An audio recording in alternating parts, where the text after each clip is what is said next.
एक ज़माना था जब बजट वाले दिन लोग टीवी और रेडियो के करीब ध्यान लगाए बैठते थे, फिर उन घोषणाओं पर चाय की टपरियों पर बैठकर चर्चाएं करते थे।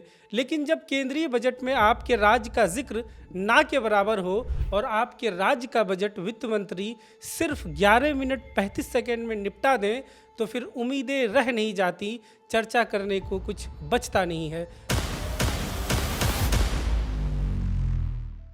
बिहार इस हफ्ते के एक और एपिसोड में आपका स्वागत है। इस हफ्ते हम आपको बताएंगे देश के बजट में बिहार को क्या मिला और बिहार के बजट में आपको क्या मिला। साथ ही आपको ये भी बताएंगे कि पिछले साल के बजट में बिहार को लेकर जो वादे किए गए थे उन पर कितना अमल हुआ।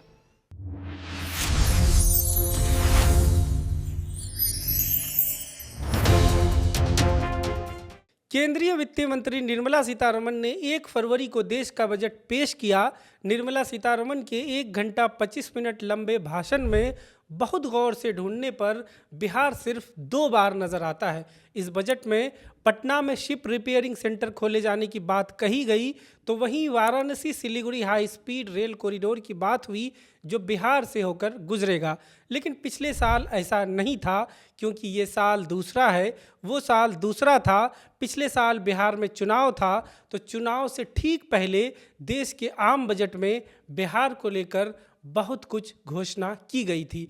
पिछले साल के बजट में बिहार के लिए national makhana board, national institute of food technology, Patna airport के विस्तार के साथ साथ नए एयरपोर्ट्स की स्थापना, मिथिलांचल में पश्चिमी कोसी नहर परियोजना का विकास, आईआईटी पटना के एक्सपेंशन की घोषणा की गई थी।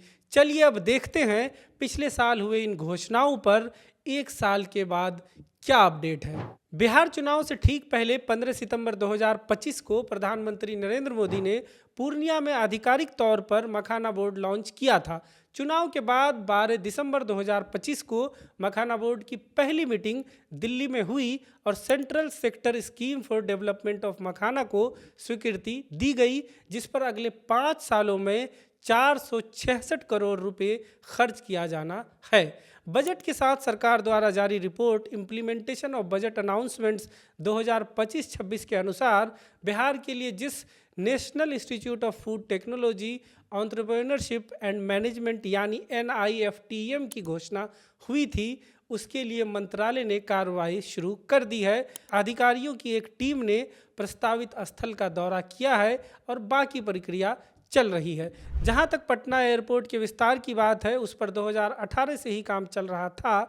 पिछले साल चुनाव से ठीक पहले 29 मई 2025 को नए टर्मिनल का उद्घाटन किया गया है। उसी दिन पटना में ही बिहटा एयरपोर्ट का शिलान्यास भी किया गया था। साथ ही सारण में सोनपुर एयरपोर्ट, नालंदा में राजगीर एयरपोर्ट और भागलपुर में सुल्तानगंज एयरपोर्ट का airports authority of India AAI द्वारा प्री फिजिबिलिटी अध्ययन करके सरकार को भेजा गया है। 5 फरवरी को सोनपुर और सुल्तानगंज एयरपोर्ट के DPR के लिए टेंडर निकाला गया है।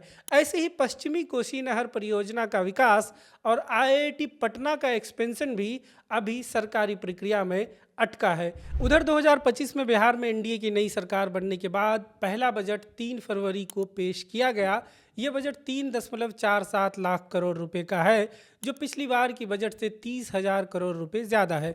89 साल के बिहार के वित्त मंत्री विजेंद्र प्रसाद यादव का बजट भाषण सिर्फ 11 मिनट 35 सेकंड का था। ये बजट भाषण कितना छोटा था, इसका अंदाज़ा आप पिछले कुछ सालों के भाषणों से लगा सकते हैं। पिछले कुछ सालों में वित्त विभाग ज़्यादातर भाजपा के पास ही रहा है।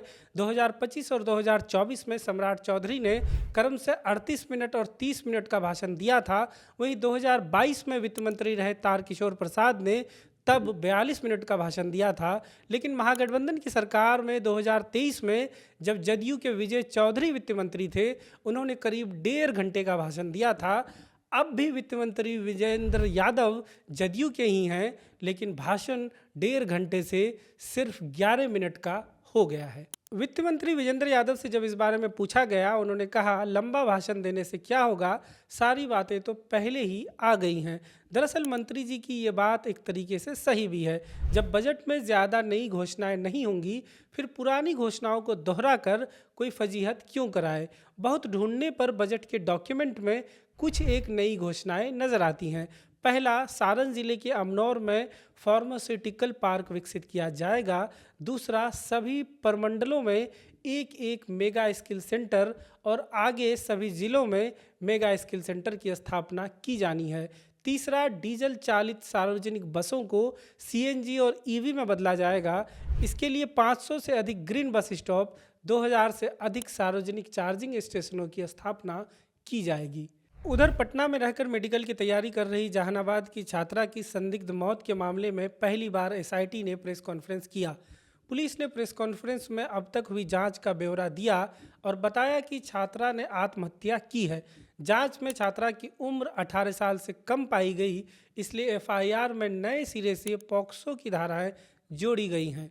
पुलिस ने कहा कि हॉस्टल से मिले सीसीटीवी फुटेज में कोई छेड़छाड़ नहीं हुई है। पुलिस ने छात्रा से यौन हिंसा की घटना से इनकार किया है, लेकिन इतने दिन बीत जाने के बाद भी दोषियों तक पहुंचने में पुलिस नाकाम है। पुलिस जांच से छात्रा के परिजनों में नाखुशी के चलते बीते हफ्ते बिहार सरकार ने मामले की जांच सीबीआई से कराने की अनुशंसा की थी, मगर अब तक सीबीआई ने ये केस अपने हाथ में नहीं लिया है। जाते जाते ये भी जानते जाइए कि एनडीए के वरिष्ठ नेता व राज्यसभा सांसद उपेंद्र कुशवाहा ने राजधानी पटना का नाम बदलकर पाटलिपुत्र करने की मांग की है। कुशवाहा जी का कहना है कि कलकत्ता का नाम जब कोलकाता और बम्बई का नाम जब मुंबई हो सकता है, फिर पटना को उसका ऐतिहासिक नाम पाटलिपुत्र वापस क्यों नहीं मिल सकता। आपको क्या लगता है, क्या पटना का नाम बदल देना चाहिए? और जब नाम बदलना ही विकास है तो कमेंट में बताइए कि बिहार के किस किस शहर, किस किस गांव कस्बे का नाम बदला जाना चाहिए।